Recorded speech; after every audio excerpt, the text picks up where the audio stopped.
सुबह के लगभग 10 बजे मैं निकल जाता हूँ हॉस्पिटल के लिए। आज ठंड थोड़ा ज़्यादा थी। All of a sudden weather में ये चेंज था। पहले तो मौसम बिल्कुल अच्छा था, लेकिन अभी ठंड अचानक आज के दिन पड़ जाती है। हॉस्पिटल पहुँचता हूँ मैं, और हॉस्पिटल में मुझे बताया गया कि आज रश थोड़ा ज़्यादा है, इसलिए मैं जल्दी आ जाऊँ। इसलिए मैं जल्दी जल्दी ब्रेकफास्ट फिनिश करता हूँ और अपना ओपीडी शुरू करता हूँ। ये पेशेंट लगभग, इनकी उम्र 50 साल है और इनको 1 साल से सीने में दर्द और सांस फूलता है जब ये चलती हैं, ऐसा इनका कंप्लेन है। इनके हस्बैंड गवर्नमेंट हॉस्पिटल में जॉब करते हैं और उन्होंने मुझे पर्सनली फ़ोन करके ये कहा कि सर, आपके पास मैंने पहले भी 2-3 पेशेंट्स भेजे थे, उनका रिस्पांस पर्सनली मुझे बहुत अच्छा लगा, इसलिए मैंने आपके पास ही भेजा है। इनको प्लीज़ अच्छे से देख लीजिए। और फिर मैं इन्वेस्टिगेट करता हूँ पेशेंट्स को, साथ में कैमरे पे जब मैं देखता हूँ तो रश बहुत ज़्यादा था। एक हॉस्पिटल का ग्रुप है मेरा, जहाँ पर मुझे बताया जाता है कि बाहर का क्या माहौल है।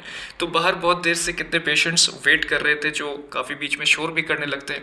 तो मुझे बताया गया कि ओपीडी जल्दी जल्दी मैं फिनिश करूं और जल्दी जल्दी पेशेंट्स देखूं। पेशेंट्स दोस्तों कई बार पेशेंस नहीं रखते हैं, वो चाहते हैं बस डॉक्टर जल्दी से देख ले। साथ में फॉलो पेशेंट्स भी थे, न्यू ओपीडी भी था और कुछ इको के भी केसेस थे, और सारे ही पेशेंट्स को जल्दी था। बहरहाल मैं नेक्स्ट पेशेंट बुलाता हूँ और नेक्स्ट बुलाता हूँ, और ये सिलसिला ओपीडी का चलता रहता है। ये जो माता जी हैं, इनकी उम्र लगभग 65 ईयर्स है और ये फॉलोअप में आई हैं। ये बीच बीच में दवा छोड़ देती हैं। जब इनको रिलीफ होता है तो बिल्कुल छोड़ देती है दवा, वापस से जब तकलीफ होता है वापस से आ जाती है। ये पेशेंट हमारे पास लगभग 1 साल से ज़्यादा से रजिस्टर्ड है।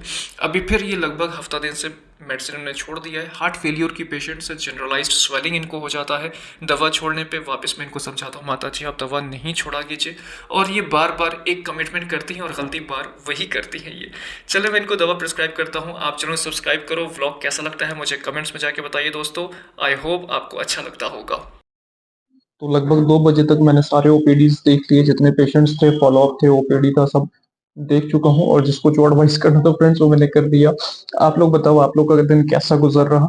और हॉस्पिटल वर्क मैं समझता हूँ इट्स वेरी गुड उन लोगों के लिए जो जो हॉस्पिटल रन करते हैं। देखो मैं आपको सीरियसली बताऊँ, मैं अपना एक्सपीरियंस आपको बता रहा हूँ। जैसे मैं मेरा हॉस्पिटल है, राइट?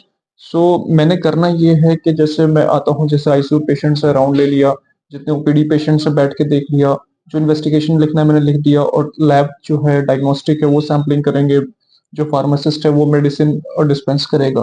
तो उसमें एज सच मेरा फिजिकल वर्क नहीं होता। लेकिन मैं आपको एक चीज बताऊं, जब मैं वहाँ दिल्ली में था, अपोलो में था, मैक्स में था, तो उसमें बहुत सारे काम जो हैं, जो रेजिडेंट डॉक्टर होते हैं, इवन जो कंसल्टेंट डॉक्टर होते हैं, जो जूनियर कंसल्टेंट होते हैं, तो उनको करना पड़ता है।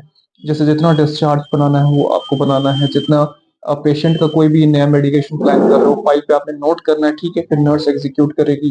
और इससे भी जब नीचे तबके में आप जैसे जो इंटर्नशिप डेज था, जब एमबीबीएस करके इंटर्नशिप कर रहे होते हैं, तो उसमें सैंपलिंग तब तक भी जो है वो डॉक्टर्स करते हैं और नर्स बैठती है। तो यार ये थोड़ा सा जो है ना बहुत ज्यादा टफ हो जाता है। तो यही है, जॉब जब आप कर रहे होते हो ना एज अ डॉक्टर, तो जॉब में काम ज्यादा होता है, काम बहुत ज्यादा होता है, भाग दौड़ होता है, रिस्पॉन्सिबिलिटीज होती हैं, और फाइल वर्क होता है, फिजिकली असिस्ट करना होता है, बहुत सारी चीजें होती हैं।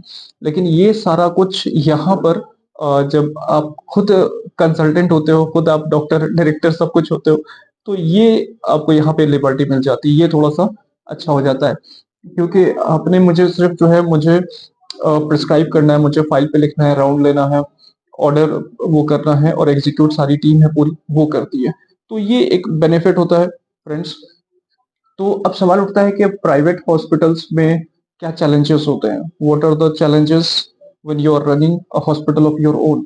तो देखो, चैलेंजेस ये होते हैं कि यहाँ पे आपकी रिस्पॉन्सिबिलिटी बहुत ज़्यादा बढ़ जाती है, many folds, because your every decision can make a great and big differences.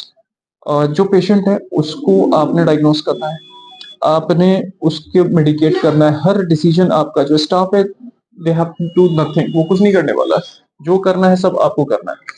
तो ये एक बहुत बड़ी चीज होती है। लेकिन जो हॉस्पिटल सेटअप होता है, दूसरे हॉस्पिटल जो आप जॉब कर रहे होते हो, तो कंपैरेटिवली वहां पे आपके ऊपर भी सीनियर्स होते हैं, they are making decisions and you are simply implementing, तो ये सारी चीजें होती हैं। तो ये ही फर्क है। लेकिन अब देखो ना, कि जब आप एक तरह से सेटल्ड हो चुके हो, एक तरह सेटल्ड हो चुके हो, आपका एक फाइनल चीज प्लान अप हो चुका है कि भाई मेरा मेरा मैं हॉस्पिटल रन कर रहा हूँ, मैं हॉस्पिटल चला रहा हूँ, तो फिर ये चीजें मैटर नहीं करती। इनफैक्ट आप इन काम को एंजॉय करते हो। और फिर आप पूछोगे कि फिर इसमें कुछ भी नेगेटिव है, देखो नेगेटिव कुछ भी नहीं है।